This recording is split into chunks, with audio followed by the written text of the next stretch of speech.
ঘনে ঘনে সলনি হৈছে ঠিকাদাৰ প্ৰতিষ্ঠান তথাপি সম্পূৰ্ণ হোৱা নাই শিৱসাগৰ জাজি আৰু ডিমুৰ মাজৰ চাৰিলেনযুক্ত ঘাইপথৰ সম্প্ৰসাৰণ পথৰ মাজত সৃষ্টি হোৱা প্ৰকাণ্ড গাঁতৰ ফলত দুৰ্ভোগ ভুগিছে পথচাৰীয়ে পূৰ্বৰ ঠিকাদাৰক অপসাৰণ কৰি ঘাইপথ চোৱাৰ বাবে পুনৰ আহ্বান কৰা হৈছে নিবিদা চাৰিটাকৈ প্ৰতিষ্ঠানক পথ নিৰ্মাণৰ দায়িত্ব অৰ্পণ কৰাৰ বাবে আহ্বান কৰা হৈছে নিবিদা ঠিকাদাৰী প্ৰতিষ্ঠানৰ খিৰতি গাইড পৰিণত হোৱা ৰাষ্ট্ৰীয় ঘাইপথ চোৱা সম্পূৰ্ণ কৰাৰ বাবে পুনৰ দাবী উত্থাপন কৰিছে ভুক্তভোগী ৰাইজ আমাক এই ৰাষ্ট্ৰীয় ঘাইপথ চোৱাৰ সম্প্ৰসাৰণৰ কাম কিদৰে আগবাঢ়িছে তাৰ কিছু পৰিৱেশ দেখুৱাব মুজাক্কিৰ আহমেদে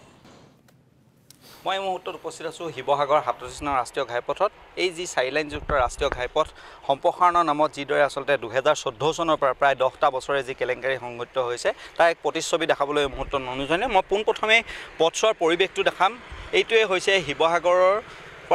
শিৱসাগৰৰ যি জাজি আছে জাজিৰ পৰা ডিমলৈ যি চাৰিলাইনযুক্ত ৰাষ্ট্ৰীয় ঘাইপথ সেই ঘাইপথৰ দুৰৱস্থা দীৰ্ঘদিন ধৰি প্ৰায় 2014 চনতে কাম আৰম্ভ হৈছিলে এই যি পথছোৱা সেই পথছোৱাৰ কাম আৰম্ভ হোৱাৰ পিছত প্ৰায় 10টা বছৰে এই যি 44 কিলোমিটাৰ পথ সেই পথছোৱাৰ যিসকল ৰাইজ আছে ৰাইজসকলক জমৰ যন্ত্ৰণা ভুগি আহিছে যাৰ মূলত কাৰণ এই যিসমূহ কোম্পানীক ৰাষ্ট্ৰীয় ঘাইপথ যি প্ৰাধিকৰণে যিসমূহ কোম্পানীক এই যি চাৰিলাইনযুক্ত ৰাষ্ট্ৰীয় ঘাইপথটো বনোৱাৰ কাম দায়িত্ব অৰ্পণ কৰিছিল সেই দায়িত্ব অৰ্পণ কৰা যিসমূহ কোম্পানী আছে সেয়া হওক GDCL হওক BHD হওক বা এই নতুনকৈ যি কাম কৰি থকা অৱস্থাত যি ইতিমধ্যে অপসাৰণ কৰিছে যি শিৱা হাৰ্লালকা নামৰ যিটো কোম্পানী সেই শিৱা হাৰ্লালকা নামৰ যিটো কোম্পানী সেই কোম্পানীটো ইতিমধ্যে অপসাৰণ কৰিলে আৰু এতিয়া নতুনকৈ নিবিদা দিছে আৰু নিবিদাৰ কাম ইতিমধ্যে চলি আছে অহা মে মাহৰ শেষলৈকৈ এই নিবিদাৰ কাম চলি থাকিব আৰু নিবিদাৰ কাম চলি থকাৰ পিছত এই যি পথছোৱা 44 কিলোমিটাৰ যি পথছোৱা সেই পথছোৱা কাম হ'ব বুলি ইতিমধ্যে জনাইছে ৰাষ্ট্ৰীয় ঘাইপথ প্ৰাধিকৰণে কিন্তু এই 10টা বছৰে এই যিসমূহ কোম্পানী আছে সেই কোম্পানীসমূহৰ আচলতে পইচা খোৱাৰ একমাত্ৰ বাট মুকলি হৈ পৰিছিলে এই যি পথছোৱা সেই পথছোৱাৰ নামত এই মুহূৰ্তত দল সংগঠনৰ কিছু বিষয়ববীয়া আছে মই তেওঁলোকৰ প্ৰতিক্ৰিয়া জানিব বিচাৰিম যিহেতু শিৱসাগৰ চাৰিলাইনযুক্ত ৰাষ্ট্ৰীয় ঘাইপথ বুলি ক'লে এই যি 44 কিলোমিটাৰ পথ লৈ আচলতে ৰাইজক যিদৰে প্ৰতাৰিত কৰিছে তাৰ ক্ষেত্ৰত শিৱসাগৰ দল সংগঠনে প্ৰতিবাৰে মাত মাতি আহিছে এই মুহূৰ্তত অসমীয়া যুৱ মঞ্চৰ ৰিদীপ আছে মোৰ লগত মই তেওঁৰ পৰা আচলতে পোনপটীয়াকৈ জানিব বিচাৰিম মই আপোনাৰ পৰা পোনপটীয়াকৈ বিচাৰিম প্ৰায় সুদীৰ্ঘ 10টা বছৰ 44 কিলোমিটাৰ পথ ৰাইজক আচলতে ঠগি আহিছে বা ৰাইজে এই 44 কিলোমিটাৰ পথলৈ এই 10টা বছৰে জমৰ যন্ত্ৰণা ভুগি আহিছে বিভিন্ন কোম্পানী কাম দিয়া হ'ল ইতিমধ্যে যিটো কোম্পানীয়ে কাম কৰি আছিলে শিৱা হাৰ্লালকা নামৰ যিটো কোম্পানী সেই কোম্পানীটোক ইতিমধ্যে অপসাৰণ কৰা হৈছে আকৌ নতুনকৈ নিবিদা দিছে কি ক'ব এই গোটেই প্ৰক্ৰিয়াটো কি বুলি ক'ব নাই চাওক যোৱা 10টা বছৰে NSIDCLৰ যি লুণ্ঠন ৰাজ তাৰ বিষয়ে আচলতে বিভিন্ন সংবাদ মাধ্যমৰ লগতে আপোনালোকে প্ৰায় বহুকেইবাৰ মানে প্ৰতিবেদন দাখিল কৰিছে আৰু অতিকৈ দুৰ্ভাগ্যজনক বিষয় যে ইয়াত আমি মানে ভাবিবলৈ বাধ্য হৈছোঁ যে ইয়াত চৰকাৰৰ হস্তক্ষেপতেই গোটেই কাৰবাৰবোৰ হৈ আছে যোৱা 10টা বছৰে আচলতে লুটি-পুটি আপোনাৰ মোৰ পইচাবোৰে খাই আছে এতিয়া শেহতীয়াকৈ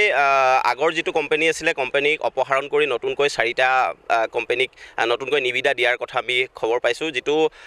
বৰ্তমান সময়ত বাৰু ভাল কথা বুলিয়ে ক'ব লাগিব কিন্তু আমি তেওঁলোকক আমি সকিয়নি এটা আগতীয়াকৈ দি থ'ব বিচাৰিছোঁ যে অনতি বিলম্বে তেওঁলোকে নিবিদা পোৱাৰ পাছত যদিহে এই পথসমূহৰ কাম যদি সোনকালে কৰাৰ ব্যৱস্থা নকৰে তেনেহ'লে কিন্তু আমি অসমীয়া যুৱ মঞ্চৰ ৰাইজৰ সহযোগত আমি বৃহৎভাৱে কাৰ্যসূচী কৰিবলৈ বাধ্য হ'ম আৰু এটা ক'ব লাগিব কথা এতিয়া আগৰ যিটো নিবিদাত মানে ৰাস্তাটোৰ ব্যয় আছিলে প্ৰায় 170 কোটি টকা এতিয়া বৰ্তমান আপোনাৰ বজাৰ মূল্য চাব গ'লে প্ৰায় 400 কোটি টকালৈ বৃদ্ধি পালে এই যে তেওঁলোকৰ লুণ্ঠন ৰাজৰ বাবে আচলতে দামবোৰ বৃদ্ধি হৈ আছে খৰচবোৰ বাঢ়িব তাৰ ফল ভোগ কৰিবতো সাধাৰণ জনসাধাৰণে ভোগ কৰিব তাৰ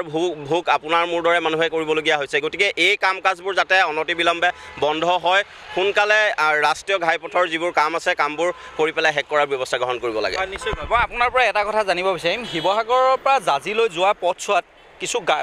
বহু স্থানত আচলতে কিছু গাৰ্ডৱাল নিৰ্মাণ কৰি থকা হৈছে বা গাৰ্ডৱাল থৈ দিয়া হৈছে কিন্তু সেই গাৰ্ডৱালসমূহ ইতিমধ্যে গছ গছনি আৱৰি ধৰিছে কিন্তু সেই গাৰ্ডৱালসমূহ যিসমূহ গাৰ্ডৱাল GDCLে নিৰ্মাণ কৰিছিলে সেই গাৰ্ডৱালসমূহ বিশেষকৈ শিৱসাগৰ দিচাং দৰিকা বিভিন্ন যিসমূহ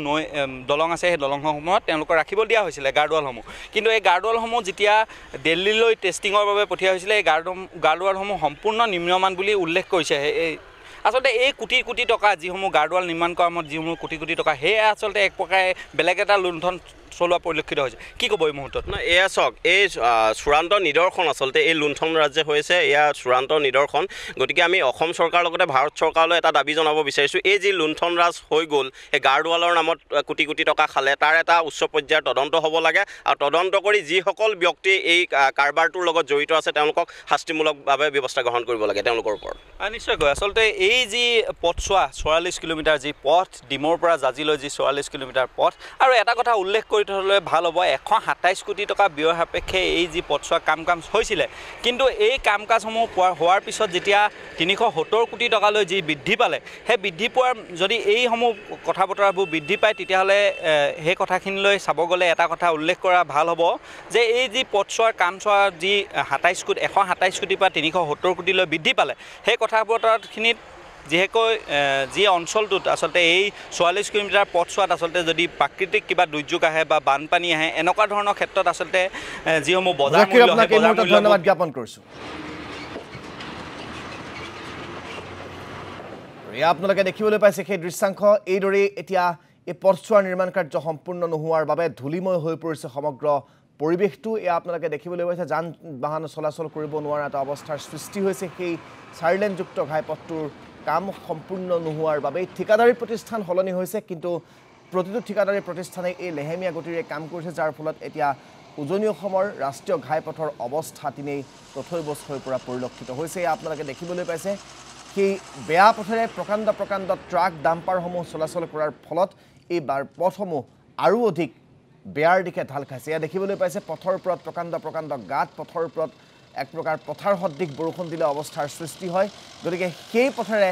ৰাইজে কেনেকৈ কিমান জমৰ যাতনা ভুগি যাতায়াত কৰিব লগা হৈছে সেয়া আপোনালোকে দৃশ্যাংশ দেখিলেই অনুমান কৰিব পাৰিব